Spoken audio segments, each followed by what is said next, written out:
Okay, welcome back. So let's continue here and see what the base has to offer. It's a little bit amusing that the captain of the crew had an classified object and then his screen got white. I don't know what all that is all about. So let's continue to the next chapter. Loading, loading, loading, loading, loading, loading, load hard. Oh. Doom, doom, doom, doom.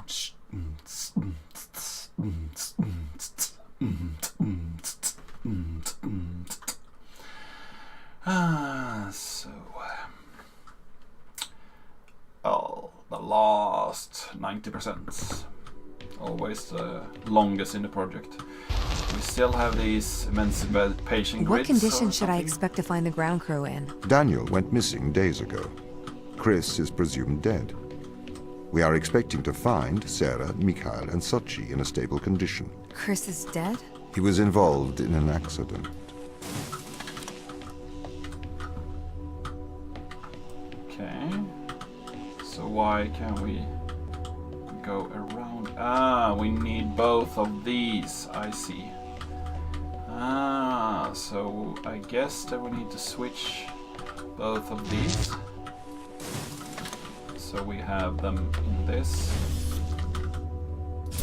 configuration, so we can bring these over. Don't know if that Could was we take required. a more direct way to the ground team? Unfortunately, there is not a direct route. The base is buried under ice to protect it from the radiation of space. Similar to the Mars base. Similar. Europa's base is slightly deeper into the surface. There is more radiation present from solar events on Mars. But Mars's surface is denser than that of Europa. So a dense place. Or a really dense place here. Come over here. So there we have our box. Go up here, pick it up. Thank you. Oops. Sorry. Get in there. Okay. I guess we put that over there. And we... Let's do this. Move. I really like these.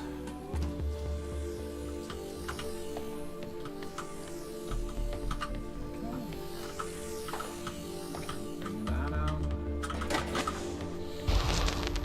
Ah, nice puzzles so far. Okay, what are their chances of survival here? Oxygen, the food stores, waste management. Everything seems to be in order. There was a small problem with the food stores, but the crew fixed that up.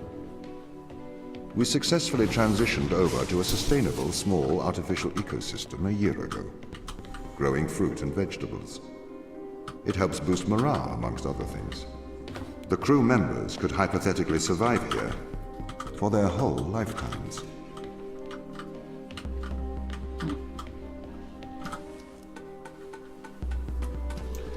So we don't have any problem with our living conditions. It's a bit weird that you need to... Whoa! That's unexpected. I was really thinking that you were using that. So here we can bring... It's not on. Okay. We need to bring that on then. Let's do that. There.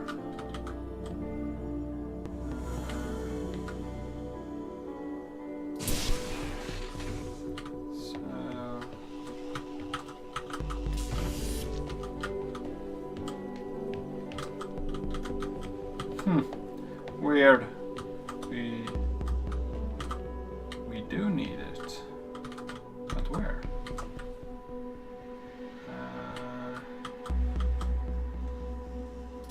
Put it there at the moment. So yeah, of course, those need energy. They usually have something on them, right? Oh, that's stupid. Let's see where we can find that. Yeah, it's in the right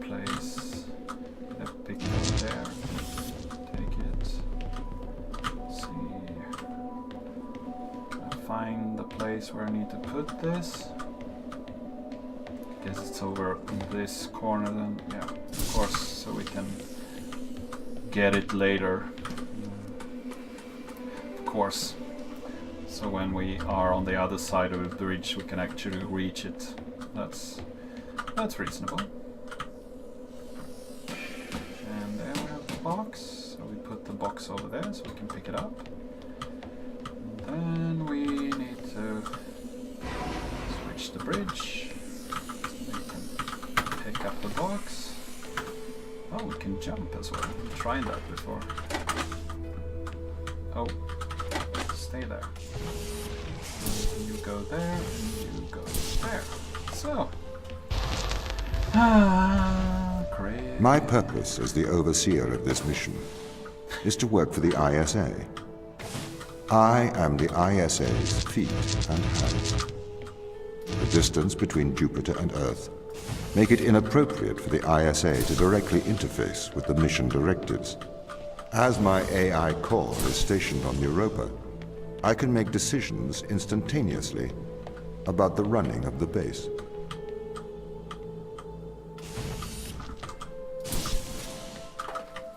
Here we have this little cube. Put it there.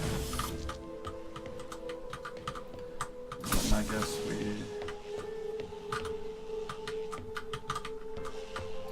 this one. So now we can go through. Put it up here.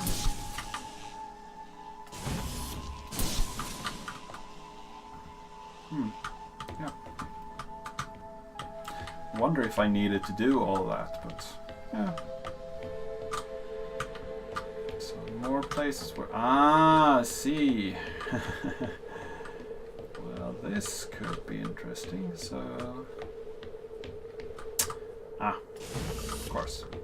If I use the box, I would not be able to take both these. That's a good countermeasure for what I thought could be a solution earlier. How does the ISA know you're gonna make the right decisions here when they can't communicate with us?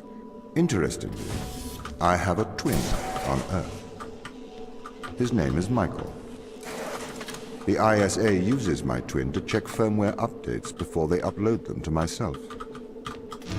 There is a simulation of this mission on Earth running at all times to check my expert systems. Naturally, as any modern artificial intelligence running on a quantum computer, I do also have a large amount of evolutionary algorithms at my disposal. However, they were deemed as too unreliable for general use in the mission. Why is that? Biological systems produce biological results. Messy, unpredictable solutions. Not suitable for such a mission. So we can go up here. See? So this is where we want to go later. But at the moment we want to get into this place using that one there. So we can get an extra box. Always good to have an extra box. There we go. And then we switch this over again.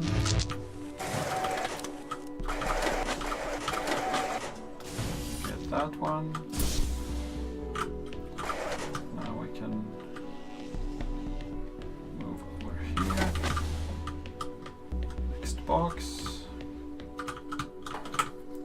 I wonder. We need 2 of those. That we don't have. We only have boxes at the moment. Might be able to get it up here then. So let's see. Where is... it's beneath me, right?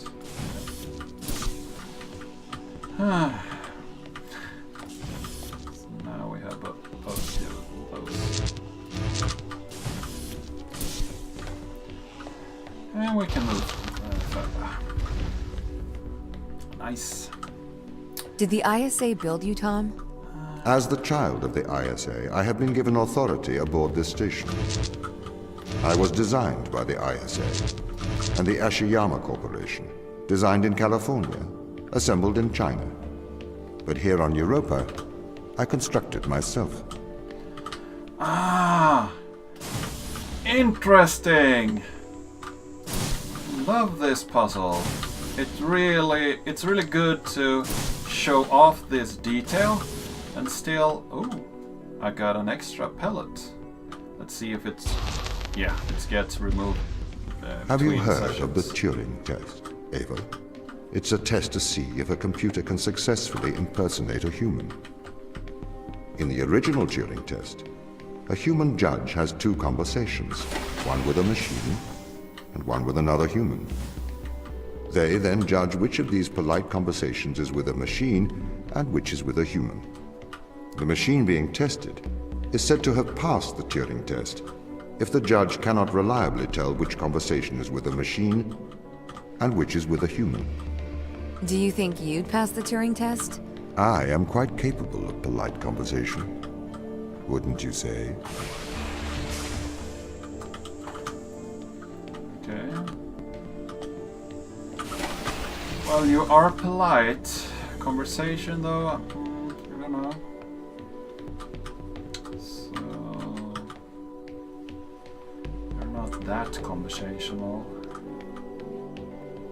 So what happens over here?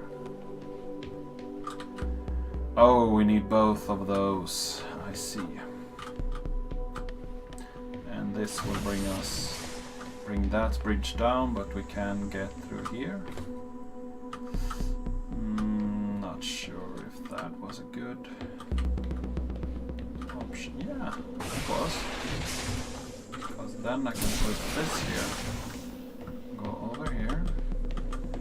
With my box. Having my box out, having my box out. Then I have to go the long way around. No, I don't. I just do that.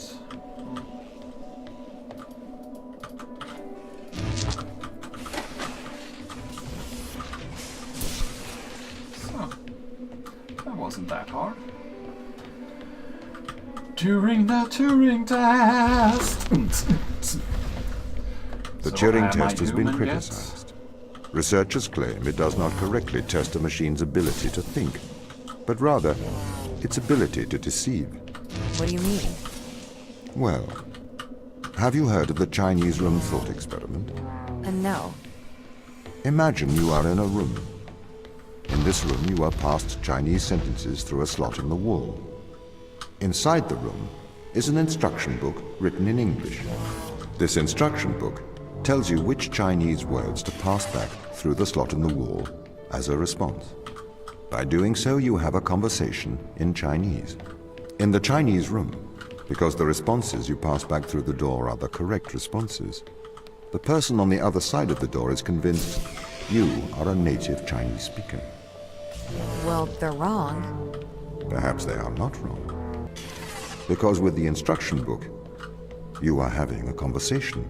But the person stuck in the Chinese room is not aware of the conversation's content. This is the problem with the Turing test.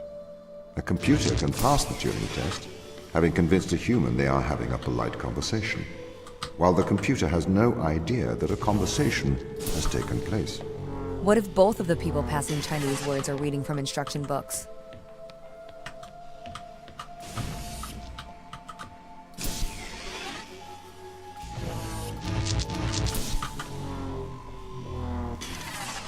Well, this was a bit harder. Don't have anything down there, no?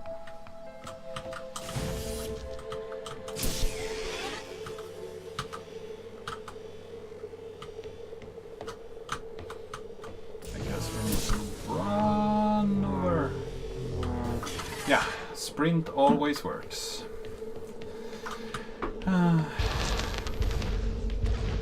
I may be a machine, but I personally do not believe I am stuck inside the Chinese room. Right, you would say that.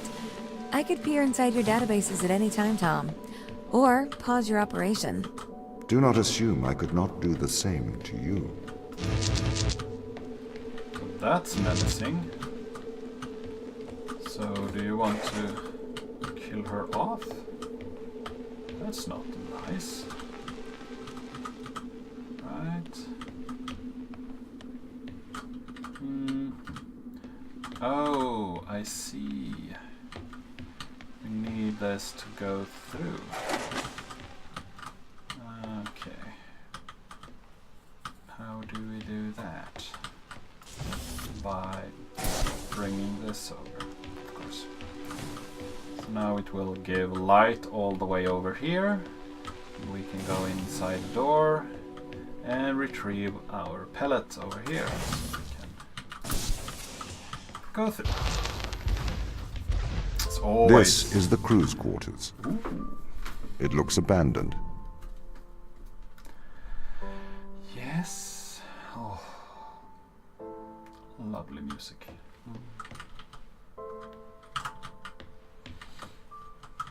It's a bit sad, but also beautiful. See here? You can see some photos in here. We have two childs, and that's the captain, right?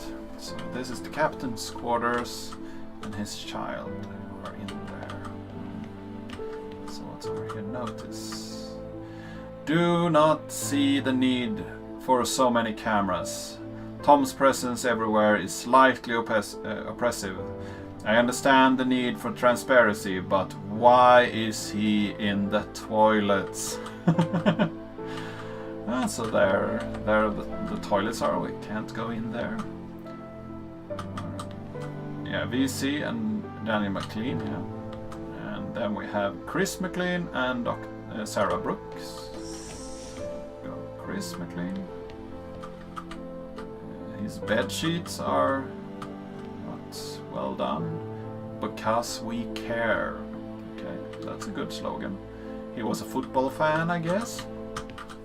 Could be anything, but I guess a football fan. And here he's an engineer. We have the kids again. I guess those are the same kids. And drilling reports. Chris McLean. Yeah. Pen.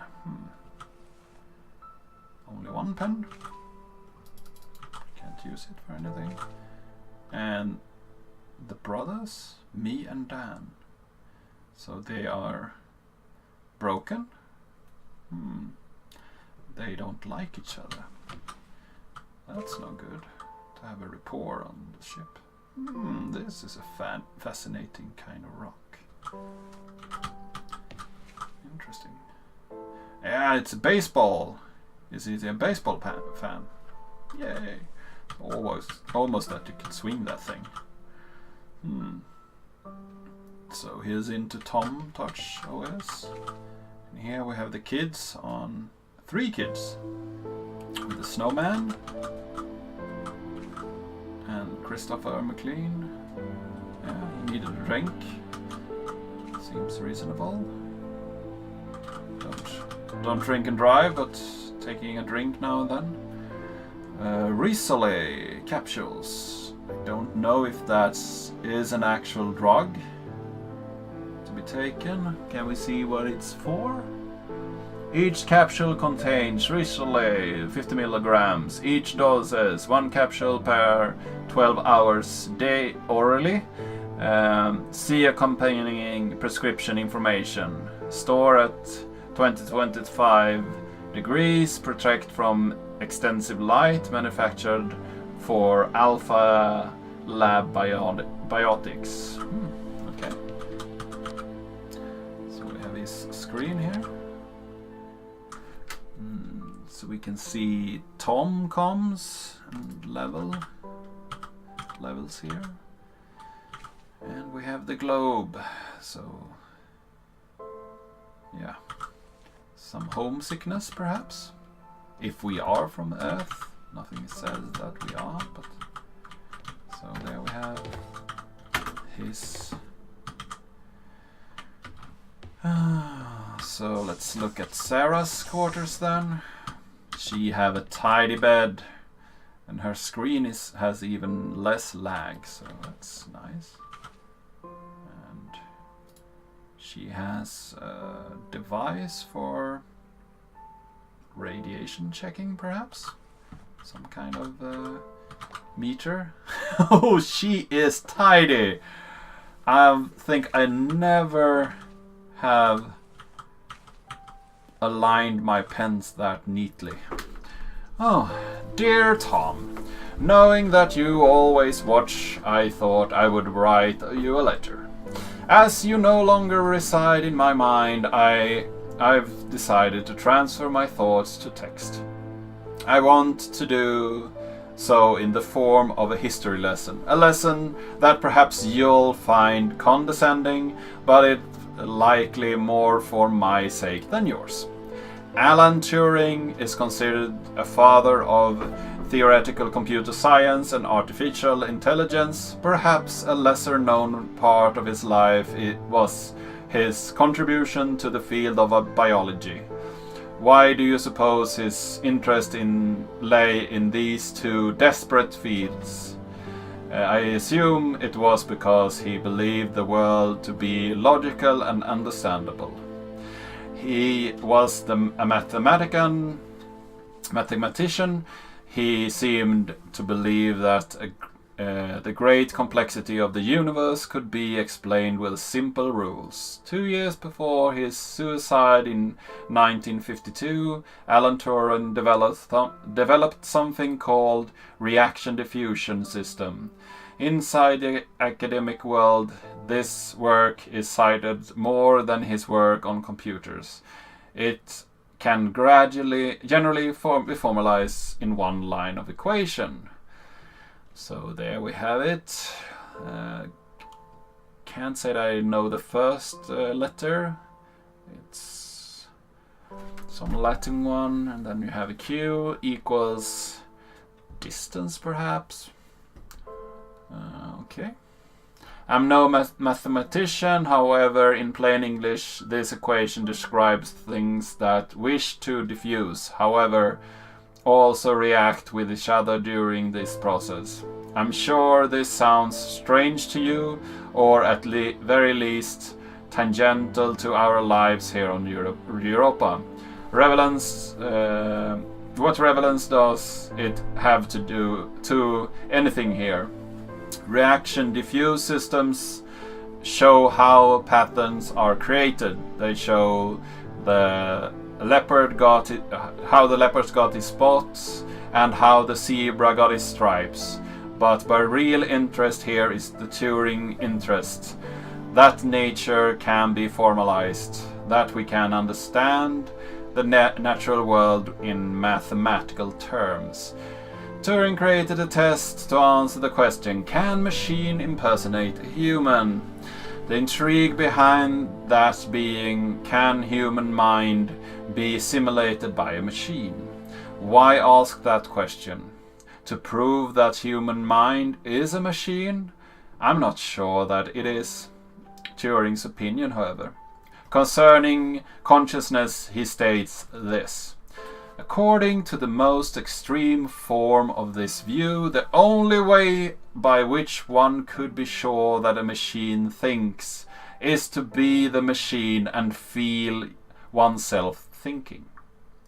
One could then describe these feelings to the world, but of course no one would be justified in taking any notice. Likewise, according to this view, the only way to know that a man thinks is to be that particular man. If a human mind exists within the physical world, it obeys the same rules of physics, chemistry as every other thing in the world. Therefore, like all of nature, it merely reacts. It's merely reactive. It is curious that the nature of would create through the mechanics of determinism creatures that believe they have free will. Conversely, I suppose if we conclude that we all are machines, we only came to this conclusion in in a determined manner. We cannot claim credit for our discovery, as it is just a product of nature's genius, not our own. A humbling idea, I think. Behaviorism.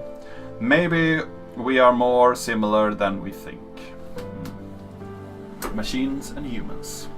Yeah, I can attest to that. That machine seems sentient sometimes. Nothing behind there. So she has a shovel. Could be good to have. International Space Agency. Exhibitologist. Dr. Sarah Brooks. Certificate of Service. She's so neat. It's fascinating. And she has a lot of toys and a lot of books. So, book. These are not high def. And she also has a prescription to real Usol capsules. Strange. And she have the faith, I guess, or at least have a cross. And she are into science. Science! Give me some science every day. Yeah. I think we should take one more break. So see you soon.